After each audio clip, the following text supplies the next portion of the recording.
Hello, my brothers and sisters. Wayabiva, wabowie, wabava, wabota. Confession time. I greet everybody from Otoshebo Mama. Edoy hanlo be na yakwa. Boya me ya do wadio na mo. Be na. Ude e video no vida usao. A video no. Oya me weni wadio na. Ebi kere weni tama. Weni we tama. Wajere ba sokba. Where no na wa ata. Etire we no do we me or something like that. Eya we emi ahemi aya izere. Ego na wa mwanya un ata gbogbo ri agiyin ri amagiyin. Ina we yan gi egbe ohun. Pe aho ma ropa no gi ohun ro yan to bo ege egbe ohun. Ebe no abe mi abe commenta si ya avec benejeva yes any normal moso ya nwa me any normal moso ari enemi abe rion ba ya enemi nokpa na we bete ma no normal e ma na reason ya bungbe no wa temi wa mu ya mo kan gogogo ai nota ai we ai kan mo na gebe no je e no ya me wa mo boy akpa audio na rude mi no vi da osata o ja me ya ikpa do na la dia we emi no ta le video ni we ha ma wo vi da osa ha gbon ya a mo e o re ba e me soro eye yo wa wa emi no ma pa enva e mo jo egbe ruda we awe e ko owo ma mo ma odo ya ja jo egbe Egen we na ado abe ya na fefefe no ga ado na rude mi nu ta o ya me ya we ni wa ado na la dia because we feel we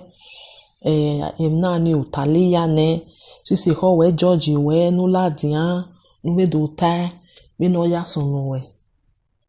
me jere ba so pa we genu wa mo bota uwe wa ti e o ti abe chief we gwa e ru ti ya we gwa egen na release nu we no do tie abe chief no ga atebe gwa ni because go na ebe tinya no confirm we ye mi opa no go on you ye benari eme awen italo la dia you only confirm wo bo wa dem atano because o ma no to o si ebe ni meje we na temi emi na ni imi amukpa mo were he ni ya dem atano because when I wa atalo ni mebe la dia na ye wa do na we amagie egwa ti gie wo ho ina we gwa magie eri so be aro no me we presenter yan na la dia yan we yan yo bogbe we yan we jess egwa gie we yan egbe yan e ti mo won ma ro pa we ma oni sunu junior ma da so just we ire ma na ni do we na do we me or something like that bet yan we mi ahemi ya zere yan we jess egwage le giwe we na mi atawe egwage na mere ni meje awagwa egwa ti giwo hu abe mono na BSc mono ene gbere ba ni amagiyan fo ma ewuwe u da woze ni na ata u da be mi no kawo nu la dia egwa wa gege mo ma wa gi ohun aka re we ni apa we ne ara wo ma nu kan ka gi wo hu eni meja emeja ta we no egwa ri mani eti gi wo hu because o ma no gwa be no koko ne egwa gegbe ma veri onu hu anduna we elisi ni ya kaberi ege ameja wefe ameja wefe na wi ita ya na imugi we tin ga threatening we we da salary o pe ave we na threatening we because when we are teme we abi be car omo boda me we me mo bo watch we o ito ma we mo bo watch we bet ya re nu gbejo gbeso egbe ngume be pion ni ge eme ya re o ni me do ato 3 hours 4 hours wa adam yo no wa gbon na la de na we be kin na gun me ge o ya me pien e video ni na we ni watch na wa adam e no ta love me ba ni ri echi for me de yan ga threatening we ri ge ho yan ga threatening we yan na threatening we yan na go do manata because e no we ta me ya gwana no do manata ya mujue ya without when me eten wo wa aya mujue iru mawe mi okpa mawe mi rokpa aya mujue ru do matie be na woni awonu tie oya mi na mujo ma muroma ayeni ari ebe gwenu tie ru do wo tie be ni cause wo we wa ge wo ge yata aya mura ya mujue me ma be honi wa gun Bia think we emanere be gba na be ruwe. O ma be ko pan me ya de ba we e ma re ba ni na e no gi wo hu. Ye. Nu we na do ata na we e ho we no tala dia no make na free. O ma eta fo wa ye ta. Because eri ose we da osa eri ose wa ye ta. Wa ta fo. Emi ga ro ni a promise we before we ke do amo mo be ni la dia wo han do tie. Taifu, me no ya sunu. Na tagage. Si so wa wo han ta wa we confession, wa confess efo. Na me ke na e ke no guari. Wa taifu. Ana avie eniema gi we no we wa abe chief ve gwa. We ma gwa ti eti abe na abe chief no we gwa. No ka na ya na we be na gbere na e mata no a o ge no eketa. Una ata because egbo ya promise we mi ne o ya hama we ne we mi na aseti unu we na ladia una do ria eni ma wa agbo ya ri ahun wa e me so ro we na mo re ba keka wa lowie keka we na lowie e ho we a judge we e mi no mani ma okpa eva wa jo e wo we wa go free o lowo o we eyi ma mi owo ejo bo gbe olowo o wa loho so wa do ta fu when wa ya ta when wa ya mama ku we ka be abi na chief no ga ti egbe yan chief e ma be la dia me live video do ta we yes e chief yan geleki yes yan giyan ade le ti yan ma igwa aga de ni yan do down e ho we o confess ne we ige ni aga push we e bi ma de ke gwa de no kenya no wa ke kiyan de ya gbe ne ya we mi ni yan ga zo ke ba di ma ga ma giyan we da osa edeme gbowe because we were be ni la dem ha ta we mi na egwa gere no egwa gewe o mata we awo medere ege on gewe o ma bere we ba egwa o genera ai gbo wo pa ma fo be vanire una mi alave ana be mi o we jo wa ba hwe egwa na ebete we ihe video no we gwa giwe mi ya giwe no dota we ubata ya be omede ogiwe igi ogiwe bet we na edu we gwa no unwa de omobe unwa de yeye emi ya na ta mama we dota e mata ai mi wa na gibe me ami wa na emi ati e wifi ami wa na me phone duma na me phone ya de mi ati ebe ni me record no ma unu ladian u record u to bo we mu ejo ami wa na gi mu ami wa na seti we we da osa o wa gu we gun wa ri owu na do ti abe chief we before ore eturi no ni kedu su kedu ahia ya na yimi awewe no ade ni ya make na wa kugbe na ga kugbe no ga etin be ya ni ma ya koko na do kugbe na iga ho owu na ri efo na betie e chief begwa e chief no we tie ni no ha ma wewe awe man we suni je ni ani ge orion ba ya hin ozo we mana ka betie chief ni be na ri beg you we de chief gelero no wetie because when wa temi wa we emugu agbon ya wa hin ave no wa we mugu ave no wa ozuo nerere wa be gba na no mamu gboto ma wa be ro e chief na we gbe beri oni masunu no ahia dionosage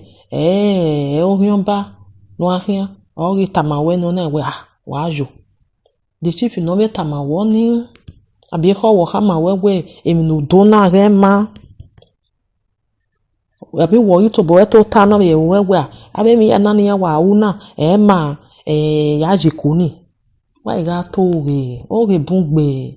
Wani we live video na wa toge gbe. Esowo ya wa toge gbe.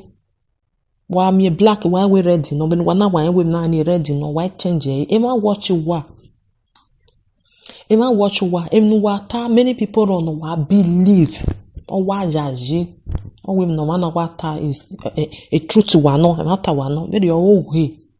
we obunse we wa ya wa gweze wa eku oge ọwụwa ọha bungbe emne gwa mata wa igata we gwa ta gosu wa ba gwa oge beri oni emne gwa magi wa igata we gwa gi wa ba egwa oge nya wu se de no mona gba oru abemi ya na wa we talona wa yunu wa ya taredi okeke are wa we o eri oya sunu bet we na o ama mu we na ba gwa oge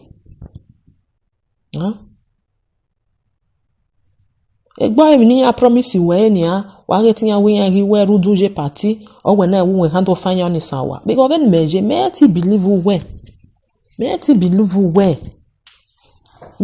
oloho because wa mi black we jello no wa mi jello we green no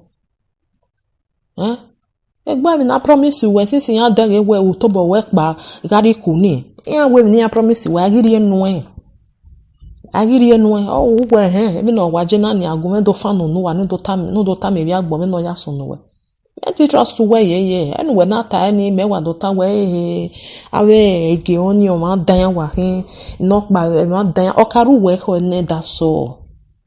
okaru we no e ni be ma po ma well because ade chief no do apepo lo be live video yan chief ye chief ni gbe wa gele oho no gele na ti title of chief ni iyan pepo lo we live video awa bada bidin wa ta lo ni yan gu wa yan down me ma wetin yan mo fun ni ya ti wa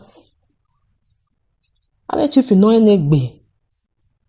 yan ye mere we bo mana a gbo de atemata awe no ma ene gbe no ro ni eni ogun wa wa bada bidin wa o ni for my own belief my own opinion me wa believe you we ya dare we cause ya promise we mi wonu yare ya ni ma wa ona gele la di ona wo wa ya wa ni wa gele ya wa we ri ni ya ri ni we ekeni ma wonu we jo we na ahia e promise ni ma giri enu o we na o he be no ije na ni ya do temata ni do temi no so no ya game omomo we ya omomo ri me last one ri me e do egbe kinu we do ni e do Ikata ma we no we do we ibe ni ya ta o ma agu an eto wariye because no wa no ke hu ware o wa no wa ya we mi no ma gba ni wa e wo ne wo keke wa do agbe la o wa iwe ne wa do agbe la o o ma na ga ro to to no pa ga ro to to ai mi ege ni ma ya ro to to wa itene ne mi ne we no tai we no mo we nda de we aha ti ebona ikata o ma na be ni mejo me ni me wa to ta na we do ha ma me we la dian o do temi na mi ano we phone yen me phone o ho no mi we go re ne ha mu ni me go with your money mo phone we no ya ata ni do ari ani o ma be wa o ma gba why they lu en ni I dey lu so far no wa concern wa I wa bribe wa na wa ha mo wa we ri ari ona no wa ala den inu gba no hin de do ari ani ma wa when na en we o ma ni no we ri ani en wa ni e ga no na build ni we ri ba ni e ga no na build ni we are not there wherever but we wa you 5 minutes we are ri ani ni no dology ni no ri ya e wa gweze wa we mi wa think anything no mariri wa agbona ya ho e wo da o ika time wa una koka be na oka oka no koni oka be would baby that is oka ni produce or we produce oka ladia oka be ro wa gwinya Inyanu we gwa we na we ha mu dia we ni nyani no do hyo kanu inyani o ha we ila o ha we inyanu ha we gwa ha o ma atamu wa we eminariri awa agbona o dao yari donata we o tan hole when we wala jani we e ho we George we nuta o do taifo my taifo wa taifo okay we ya so we no taifo because I man we to we egbe ni e ma so wa ro ati e bi ekenia ya wai e ma so ro una mu we wa vai gbe wa vai wa ri ehin ju we wa go free you don't go free we go free awo ma so no ba hwe wa omodi ahe we wo dao ave chief abadabidi no tu wa ni yan eti chief name yen for where they are not chiefs a chief no enegbe emege no ya wa abadabidi be live video emege no ya go wa talabe e rubbish no wa taloni olowo a chief no gele yen we no title of a chief hin olowo no la de no do ago wa make noise I don't know me so we ambassador yen do you know the title of ambassador amoenwe gotobo we enegbe we just to we you are an ambassador or you are a chief. No, a chief, why I claim a chief wa or what or can no man send no backbata or na backbata. Emiawa fera ogbe.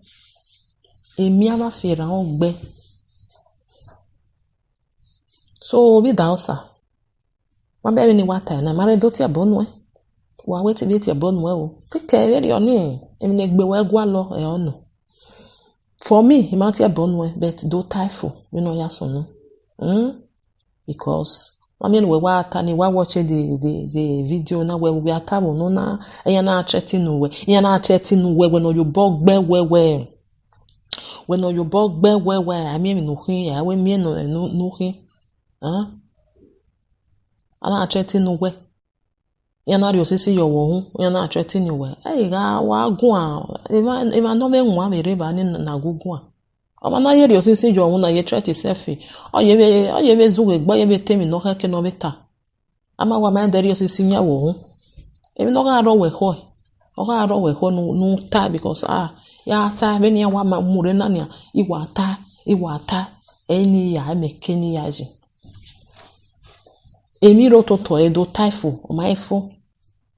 do taifo wa taifo do tabe no ya so no we because do bene do we yege enya ga tie me nya na acheti ni me nya gwa da wa sin ya muje me no tabe video we eme ya gwa gwa no nya muje me ima ona muje me na kemi na mujoma na kemi no mujoma egbe me ri oni we abi elisi no ene elisi no make gware awono do tie do mari tie ya wa ya mujwe bo zan mana ya muje ija amie ya wefe ti so ni ha wi yeta bege emi ro toto obi da hosa because wo be you weta we aka tere gie agamie ya wefe oni na wi yeta wo zan mana mujo ni so do ta do gbere dian na ba wo ma wo we enya ni ma temi no sunu benu kwa ya plan uteya wa onu ne ho we gele soto bene wo ma wo we ya pushiwe typho we no ya so me uta because I so much believe where they promise you something we mana we na ga ri ku ni na we no me ma promise we ma ri enu oju we la dia na we ni do temi no sunu o ma dan ya he ebanya ri yo ma dan wa ya na we live video na some of wa megba wane wa tare dian wa tare bonopa wa egbere dian wa egbere bonopa me no wana me we e ma watch wa anu no di me we wa tene no we abe ma no watch wa ni eni obun se eni opoboju wa ese oni odame because oyo na me wa bre watch ya wa vanyere wa view you we enya wa amuhia oni ha wa ata hia emi no bia na ata emi no ho no ta e mata wa no wa believe emi no manita. There are many people no wa gele wa believe when we ga ata ni wo we no bene meje na wa awawa edometi gewo and which was animata gano animata wano edometi gewo yeti gewo weta mawe yawe ra gbogbo se ugbe yo moto ra dueke se udo yo moto eva eke oyo majana oridausa kedu adeni anu yake etorinore oye no cool down but many mejet me believe well any here or have a movie we will be swimming no kaya before I so much believe but he pray nega ro very only nega ro very only ave mi yana no we wa una mi ya fefe no we wa una mi ya fefe no we wa una owioma awe he anything I told you do today they wait you for front only any mo water anytime ya we out you we emi ni mawu na ya he mabudao o ana mi meso ni we egbe o mani ya we ka gbagui ba se no pe ni iyo bi o na be ri ana no o ni un dan ado what I mi o ya we je na un dan nene mi aro you know because through that way im no ka so no be no pe ado aya re omo no ma bie which is bad ago wa to wari e wa ho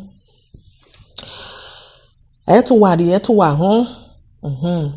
wa adunwe no so mo wa no wa ya ri ya e do no wa e do ni ma no wa ya ri ya wa o salobua o ge da doge o ge he da doge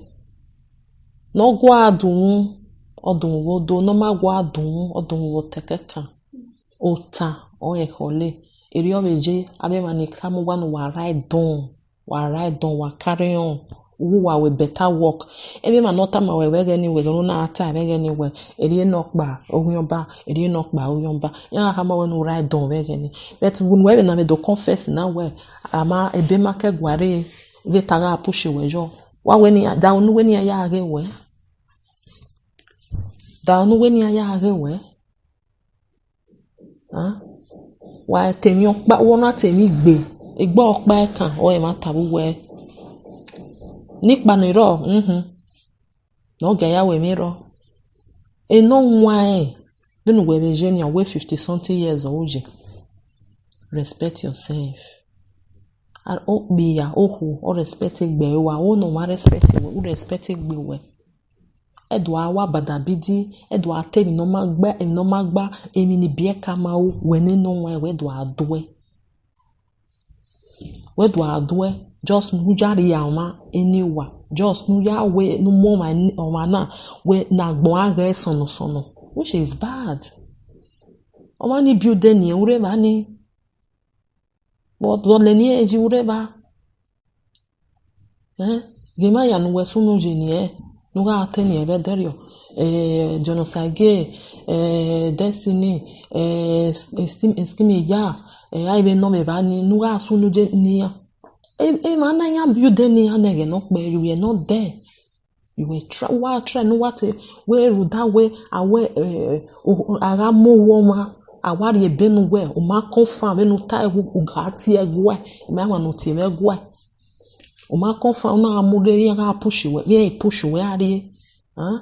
we atenene mi me awu we ma yen do bia na emi ni eta don yen do gba iri we to ni kabaka ge o he we amu ari egwa awa he we o bi oba uwe brain when higher reason we na we ni wu na ya we o damage me e na ya ka no ne o ya wa tamawe wa rule ade we dansa do temi no roto toye so ke when ya fear ofina na la jane wa do typho the when wa ya organize if no see no when do gwan la jana do ta no giagbon be mi no so no so when wa do voe ya we to when ni ya we cause one ana judge me we are ta no pa eta ado ya o kere ya so no because o work pa ma ho na o ya eva nipa ama him no so no ama him no wa mi agba discuss wo to before we to do so we o ma wa mo listen ni ya ga ta lo so o ma no zuo o zuo be ni meje there is something on that day So eba do tekere we he mi we when me je me mami we bo there is something there we ma no weta no ma no ta anya gbon we oni wa ke we mi uka tinke emonu biene we na ya we o affect money bia abia affect ime mo make ni me ahia se ba we wa tinke imoba wa ta every blessed time ya we audio mewe eva eke obi o ma jana emi nu we na ohewe wudao no matter how anything the mau evi ma ohenya wudao amaike na ana megbe me de na we amaike na ana megbe amaike no koma ke amaike ni muni ma bie no hia se egbo ma no wezion bo yo ao egene no ma ekbe owo do hia so wo ba ni ogwale mi se ba ni. So my brothers and sisters, be careful. If you not lad ya wununa, oye we ko ho, ora zarane, ori logo. Eri anyoma wa, uda wetu mo we, uda wa o promise you we, o promise you we we jesi aseti we, wa mumeni we.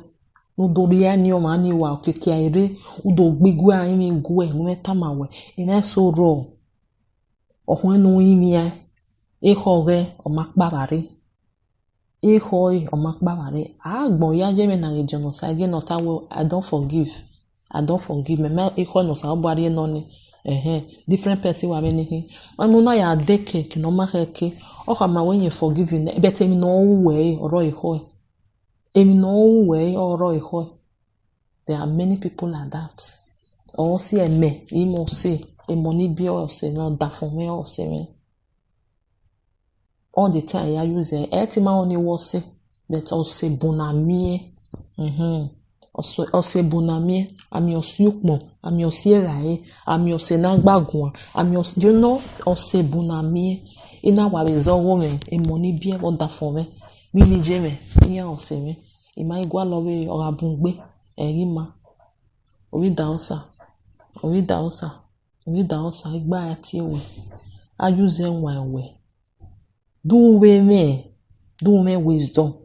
gwa lo anything atoke awe ka mo mani o be wo mani o be set put we true o no mu we fie me no we go ahead ebode because yen ka ma when go ahead yen ro awejo ese we ayeba ese we aye ego we na ko ware mete we wa fi were we na we do awe no worst no we ya ke tori no re na emi na we no we seize imami no seize we imami no seize we na kon si me watch we he we here ya wo pa ya we emi na we no we wu una we gbe continue awe egwa mage wo na we gwa gewe okekere uwo mede bige o ta we gwa gere ma sha o ma o ta hole emi bungbe nu viobo weji no ma na egba emi bungbe stay clear try no change I mean no ma setting na fi were emi ro awe na awe onye certificate were onwe o make hoere no fi were I mean okpa no ma na certificate were but try no fi were o ga ma be o ke gwa ladian be no we na ladian be emi no so no da we awa yen gbe fi oboje mi no ton e fi obojo we no han ya mi unwe ri ladian fo we o han ga think o we ma je me ri oni una ka sun una je to ni kabaka una ya ki ke show we han wa da la o wa wa fi wo ma ni abe ya wo hu ya we no pa o yan we o ba mi ya se do ni o agba o iwe avie iyo rian we ibe o se we o ma understand that is you say we my we face to face iye woman no me o ma no that is Oma ne rie mi ye ho e bet u easy igbe na low. You are too easy igbe normal low. Gualoma no rapoti we true. Etala dia wo bia na ewu we ya juicy we no mo phone wo we tie gwa e do na tie gwa e do tie aru okpa because we are ten enemy again we are tie ne na be chief ni no hama we ware party ozo ma na tie again na ya realistic you we are we o here ba ni so emi so ro no awu iwa afie wo we bia na e ri oteke ke no je bona edu aje ebe ri na no make na atiti no a abi na make na watch we no who care ba be man no watch don't no care ni man watch nobody care ni akpo no we abi ni atia we no o ke no jere we no na rowa o ma miera ma mijo no mu dia ke we o ma miera mijo no tie we o ma mie no ga tama we para don no ra don uire no wa mia we ma ide de jeni rock bare we o se no serve we go na rowa inya ni ga tie pa domo regwe iku isho we na I love egbe carry on ra don ma ro we yeke okeke we ya ga ro we yeke o mi rock pa no go we mu dia je nwa ya we mi iwana ya si wana we brother yeri na tie ori egu no ria vejo wanegbe o oseme uya wanegbe o oseme ragbon me o sister wanegbe brother wanegbe ọmọ na gbọ́ tí o wanegbe agbon ri ma o wanegbe o oseme edimofi uya wanegbe orida osa wanegbe o oseme ragbon me o brother wanegbe sister wanegbe o ọmọ na gbọ́ tí o wanegbe agbon me o wanegbe o oseme uya wanegbe o oseme ragbon me o wanegbe orida osa wanegbe we na pa be social media egonu na da ko ware me na wa believe we no bia na ware na maybe for 1 year em na tie social media no rule de odamesha rule de egonu we gbe wo wa we ma gbe we egonu gbe me Nigeria we ma do gbe kimi we 6 months na be 5 months ni gbe wo wa na awa ihe awa gbe ma bibi me wo kan me o kan wa enjoy wo wa me bege na tie social media by na let we ma social media let we ma ro ke do adenu ya ko wa let ru wa we ko ri egbe we la o wa we ko egbe message ge fancy we ma mi egbe at any time be te baba na o me David ge won ya mi we mu la dia wonu adi social media dogun ya mi we egbe wa re ya agwale ma be we wa be ya agwa lo be ni amuge eni aha ma mi ya we fe we do ta be no ni wi yen ta ni egbe mi mu ge ma be oni wa ayen mi bo yen ya te gbe be ri oni wa re ya to bi yan do ta ya be si we la be ne be social media wa ni gbe edimofi wa ni gbe social media o ma na gbon ti o to wa ni gbe ya gbon me o emi here we ni wa be zege wa be filokwa ya we no me ho ori da me ho no we eboede ege ne bo ayare we me wa no mu di akewe so that is all o ma na agugu ana ho okay ki ogire yen my brothers and sisters from Untouchable Mama, I love you all. Saga no wa be benge mi ye ko ta saga just oma we mi utama we na uwe ogozo me here erio taisi oya me ha mo bi da san we taisi emi rototo yin there is something under wa we mi ro pa be ro we ni owe ya sunu bet oguwe ma nu we ta ma ho ama nu wa mi yan gbata So I know I wa le o that is I le o nuowo pa bo here. Emi run water before ke do lick it to ade we mo listen re ya tie. So